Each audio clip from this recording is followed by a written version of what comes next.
Imagine a traveler setting out on a long and arduous journey. He climbs rugged mountains, crosses dense forests, braves burning deserts. He meditates under ancient trees, fasts in solitary caves, sits for endless hours in search of something he's only heard whispered in sacred tales: enlightenment. The treasure he seeks feels distant, almost mythical.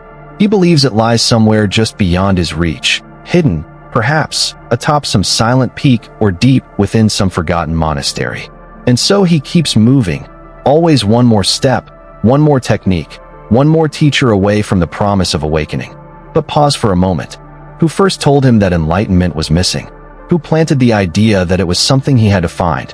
Was it the Buddha? Or was it the world, with its endless metrics of success, its constant hunger for achievement, that trained him to believe that what he most needed was far away? The truth is quietly different. The Buddha did not ask us to believe in hidden realms or far-off prizes.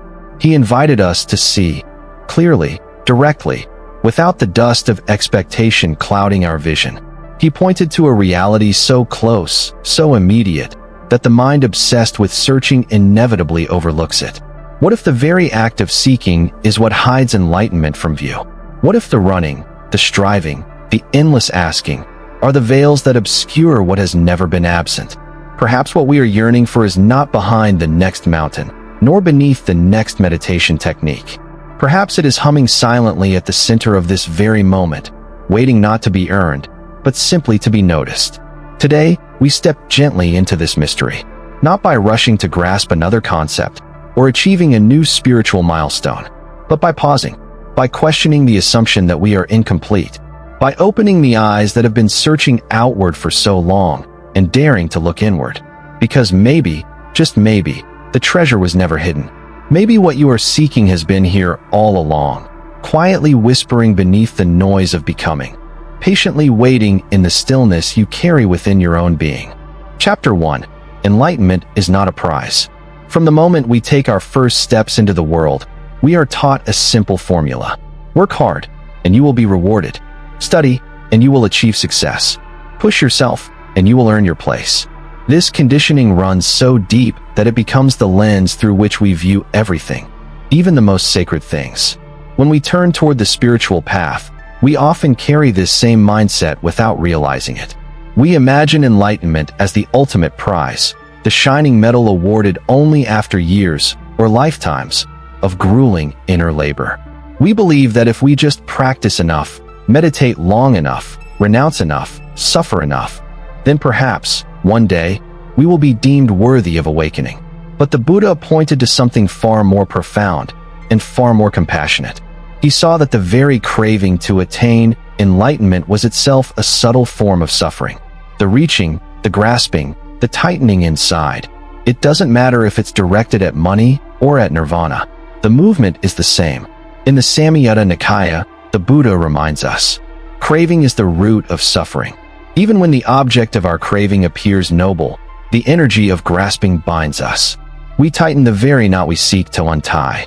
Carl Jung, the great psychologist, offered a parallel insight when he said, "Enlightenment is not imagining figures of light, but making the darkness conscious." True freedom, he suggested, doesn't come from fleeing into ideals of perfection. It comes from turning toward the parts of ourselves we are most eager to avoid. The fears we suppress, the doubts we hide, the wounds we pretend do not exist. In this light, the search for a perfect state, untouched by sorrow, untouched by mess, becomes not a liberation, but another prison. Another story we tell ourselves about what we should become. And yet, it is so easy to fall into the trap. We hear tales of saints and sages who seem to shine with a light beyond this world. We dream of someday joining their ranks, imagining ourselves transformed into beings of unshakable serenity. But each time we tell ourselves, "I am not there yet," we create an invisible distance, a chasm between what is and what should be. It is like standing in front of a mirror and saying, "This cannot be my reflection. I am supposed to look different." And in doing so, we blind ourselves to the simple, living truth staring back at us. Modern cognitive science echoes this understanding. Our beliefs, it turns out, shape what we perceive. If we are convinced that something is missing we will filter every experience through that conviction, even if the fullness we seek is already present. The Buddha did not point us toward distant heavens. He pointed toward this breath, this step, this moment. He used a word rarely appreciated in its full power. Sandithiko, directly visible, apparent here and now. Not hidden in scriptures, not locked in monasteries, not buried in future lifetimes, but shining quietly in the immediacy of our own experience. And yet, we miss it. Why? Because the habit of striving, of chasing rewards, runs so deep that even our spiritual practice becomes another race, another finish line to cross. We meditate to get something. We chant to become something. We pray to achieve something. But awakening is not a prize at the end of a competition. It is the natural seeing that dawns when the frantic striving itself comes to rest, when the hand unclenches, when the heart stops running, when the mind, exhausted from its endless seeking, simply pauses and notices what has been quietly present all along. In that moment, there is nothing to acquire, nothing to conquer, nothing missing that needs to be added. There is only this simple, living, breathing reality. Complete, whole, enough. Perhaps the greatest act of courage on the spiritual path is not climbing another mountain or conquering another challenge. It is daring to stop, to be still, to look without the lens of lack, and to discover, to our quiet astonishment, that the prize we sought was never separate from the life we are already living. Chapter 2. You already are what you seek. Picture a man, weary and worn, sitting alone in a dusty attic. Beneath him, locked away inside an old wooden chest, lies a treasure so vast it could change his life forever. Yet he doesn't know. He spends his days begging for scraps, dreaming of distant fortunes, aching for a life he believes must exist somewhere far away. All the while, he is sitting directly atop everything he longs for. This image may seem tragic, almost absurd, but it is the very condition the Buddha described when he spoke of the human search for enlightenment. We are not broken beings in need of fixing. We are not empty vessels in need of filling. We are like the traveler asleep beside the very wellspring of life, unaware that all we have ever needed is already flowing within. Awareness, the simple, radiant capacity to notice, to know, to be, is not something we must attain. It is not awarded after years of striving. It is not locked away behind achievements or hidden in secret teachings. It is here. It is now. It is the silent, constant background of everything we experience. But dust has settled upon the mirror. Stories have gathered over the surface. And so, we forget to recognize what has always been present. The act of waking up is not about adding something new to ourselves. It is about uncovering what was never missing. It is about gently, patiently wiping away the dust until the mirror reflects clearly once again. Awareness is not a thought. It is not an emotion. It is not even a belief. It is the space in which all thoughts, all emotions, all beliefs appear and disappear, like waves rising and falling in the vast ocean. And here's a beautiful truth. You don't have to create this awareness. You don't have to build it, or force it, or manufacture it. All you need to do is notice that it's already here. Pause. Breathe. Notice a thought drifting through the mind. And then notice there is something that is aware of that thought. That noticing is not something you have to invent. It is something you return to, like a home you had forgotten you left. Modern science, too, is beginning to whisper along the same lines. While for centuries consciousness was treated as a mere byproduct of the brain, some researchers now propose a different view. That consciousness might be a fundamental field of the universe itself, like gravity or light, not something produced by neurons, but something the mind tunes into, like a radio receiver. If this is true, then your awareness is not a private, isolated possession. It is not something confined to your personal story or limited by the boundaries of your body. It is vast. It is impersonal. It is like the sky, wide, open, silent, in which clouds of thought, storms of emotion, and sunrises of joy appear and dissolve, without ever altering the nature of the sky itself. The Dhammapada offers this reminder. The fool sleeps as if already dead. The master is awake and he lives forever. To sleep here does not mean merely to close our eyes at night. It means to wander through life unaware, lost in stories of becoming, forgetting the profound simplicity of being. To awaken is not to transform into something else. It is to stop forgetting what you already are. No amount of striving can add a single inch to the sky. No amount of self-criticism or self-improvement can manufacture what is already pure. What clouds the view is not a lack of enlightenment. It is the belief that we are separate from it. It is the endless layering of concepts, identities, and expectations over the simple, luminous clarity of our own presence.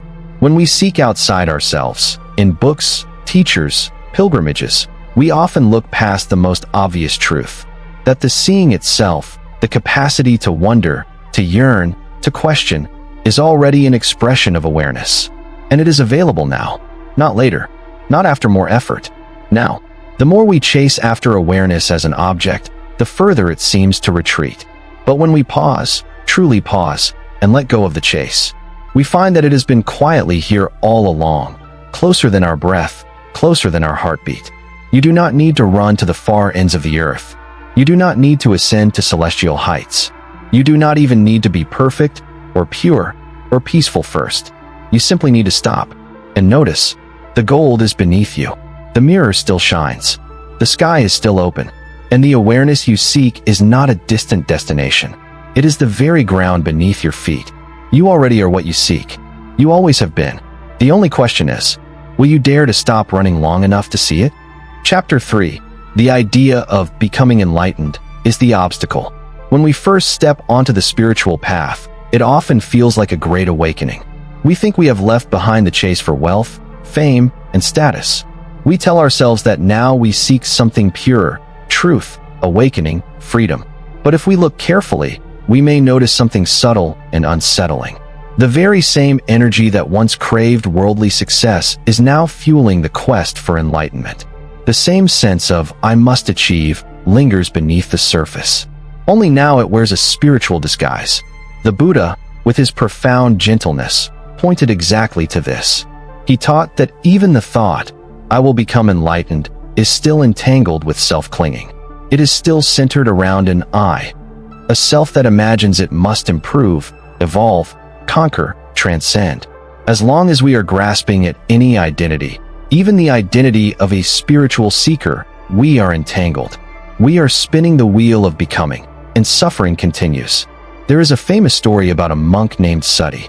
Sati was earnest, devoted, but mistaken. He believed that consciousness was an unchanging self, an eternal core that moved through life untouched. The Buddha corrected him gently but firmly. Consciousness is not a static thing. It arises due to conditions, when we see, hear, think, or feel, and it fades when those conditions change. Just like a flame, the fire appears steady, but in reality, it is a constant movement of energy, always changing, always dependent on fuel. So too with our sense of self. One moment we feel confident, the next uncertain. We are joyful, then sorrowful, peaceful, then restless. Each state arises and passes away, not because there is a single fixed me behind them, but because conditions shift like wind and tide. Yet we cling. We cling to the idea of myself, of my progress, of my awakening. And this very clinging, even when aimed at the highest goal, becomes the veil that obscures the truth. The Buddha did not discourage spiritual practice. He did not belittle devotion, discipline, or effort, but he warned against the subtle trap of becoming, the trap of endlessly seeking to become something more, something different. Because becoming always implies that what you are now is not enough. It places your peace forever just out of reach, like a mirage shimmering on the horizon. The harder you chase it, the farther it seems to drift away. It is like stirring a muddy pond, desperate to see the bottom. The more you stir, the cloudier the water becomes. The mud does not settle through effort.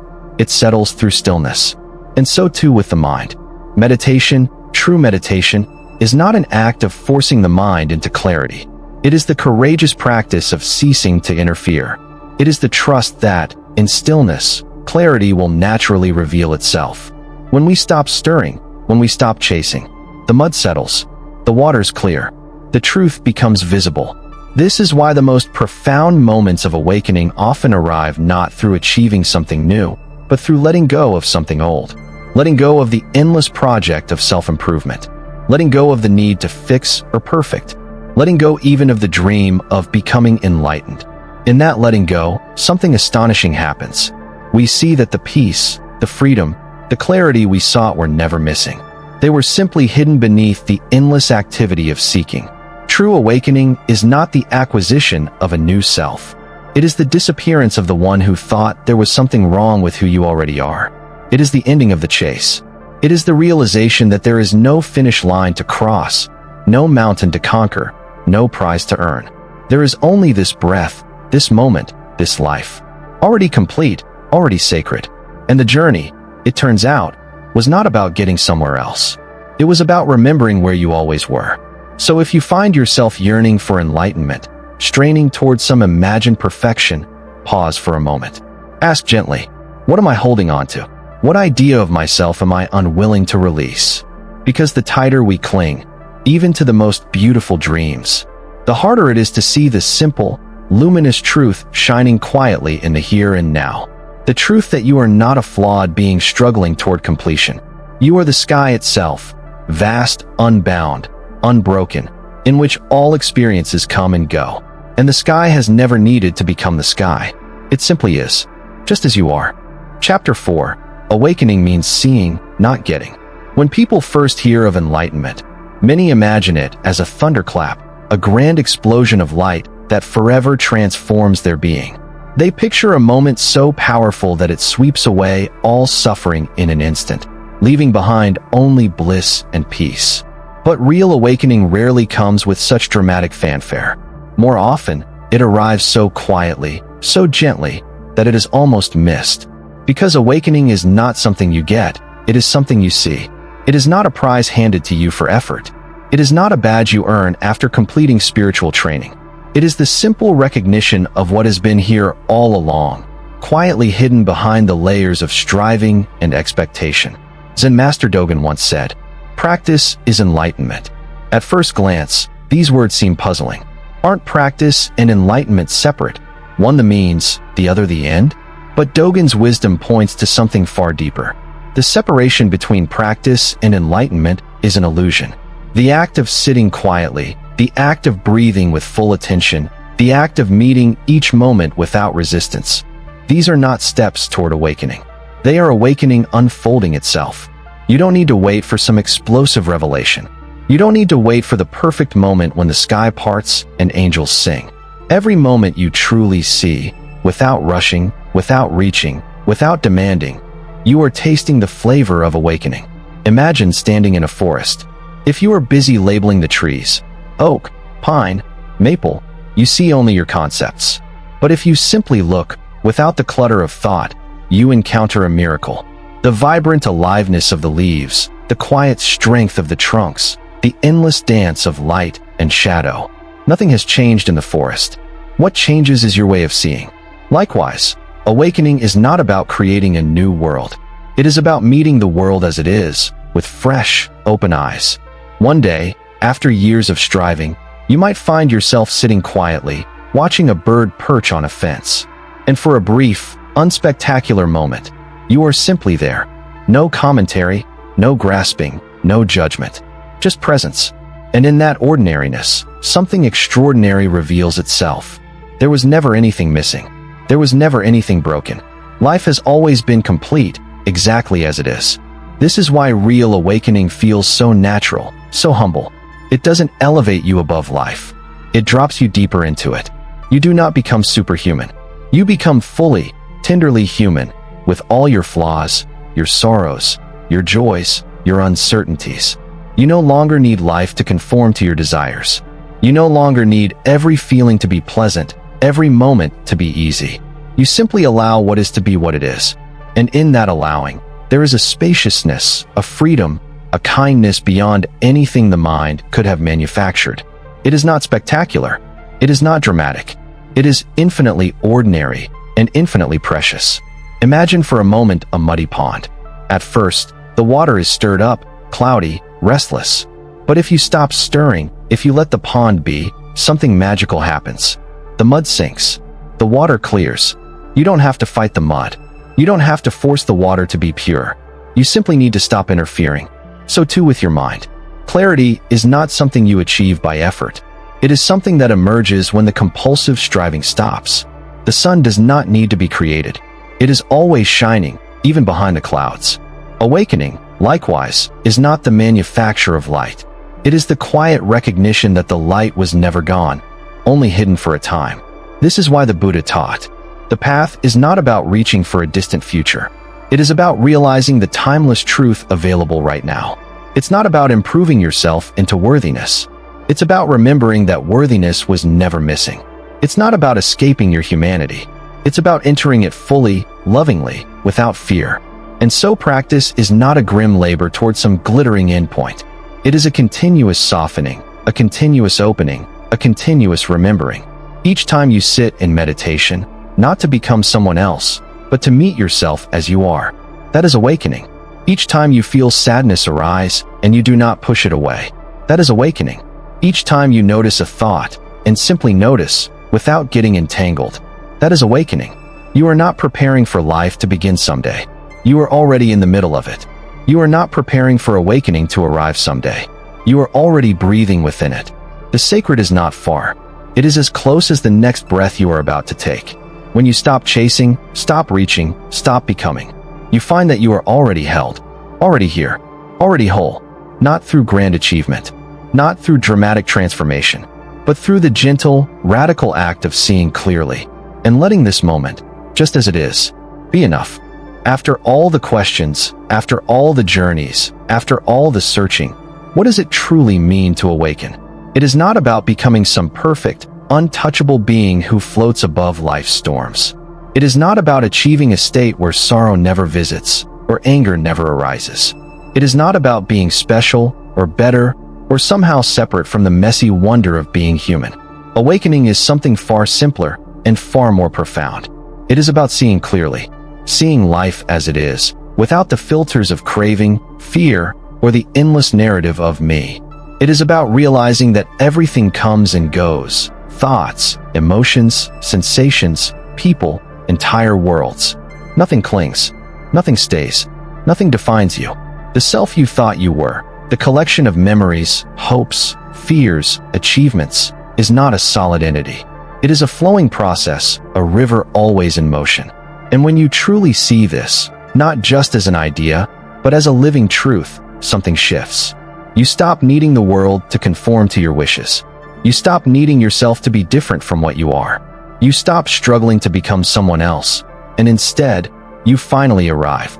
Here, now, in this ordinary, extraordinary life. The Zen saying puts it so simply. Before enlightenment, chop wood, carry water. After enlightenment, chop wood, carry water. Life continues. You still do the dishes. You still pay bills. You still hold loved ones, face illness, feel joy and loss. But something inside is no longer at war. You are no longer running. You are no longer trying to get somewhere else. You are simply here, fully, quietly, lovingly. And this presence, this humble, open-hearted presence, is the very heart of awakening. It is not a grand finale. It is not a distant mountaintop. It is the breath moving in and out right now. It is the light falling across the floor. It is the way your heart softens when you stop judging yourself, even for a moment. The Buddha did not point us toward a dream of perfection. He pointed us toward reality, clear, raw, and alive. He did not offer a fantasy of eternal bliss. He offered the simple miracle of living fully, without clinging or aversion. And yes, we will forget. Again and again, we will fall back into old habits, striving, grasping, fearing, hoping. But that, too, is part of the dance. Each forgetting is not a failure. It is simply another invitation to return. Each breath is a new beginning. Each moment is a new opening. There is no final arrival. There is only an endless deepening into what has always been here. And so we practice, not to achieve something that is missing, but to stop running from what is already true. We sit, we breathe, we listen, we walk, not to earn awakening, but to remember it. Not to force life into our plans, but to meet life as it unfolds. Messy, unpredictable, beautiful beyond measure. You are not becoming enlightened. You are unlearning the idea that you were ever anything less. You are not adding light to yourself. You are simply uncovering the light that was always shining beneath the dust. And even if clouds gather, even if darkness comes, the sun remains. Unmoved, unbroken, waiting patiently for you to notice it again. So walk gently. Forgive yourself often. Laugh when you stumble. Cry when you must. Hold your humanity with tender hands. Because this simple, fleeting, miraculous life is not the obstacle to awakening. It is the path itself. It is not a test to pass. It is not a mistake to fix. It is the canvas on which your being is painted, stroke by imperfect, glorious stroke. Each moment you meet with full presence, with full heart, is a moment of awakening. Each time you breathe with awareness, smile with gratitude, weep without shame, you are touching the truth. Not someday, not after you improve enough, not after you are worthy. Now, already, always. You are not far from home. You are home. The quiet truth is this: you were never broken. You were never incomplete. You were never missing. You only forgot for a little while. And now, with this breath, with this simple act of seeing, you remember. Welcome back.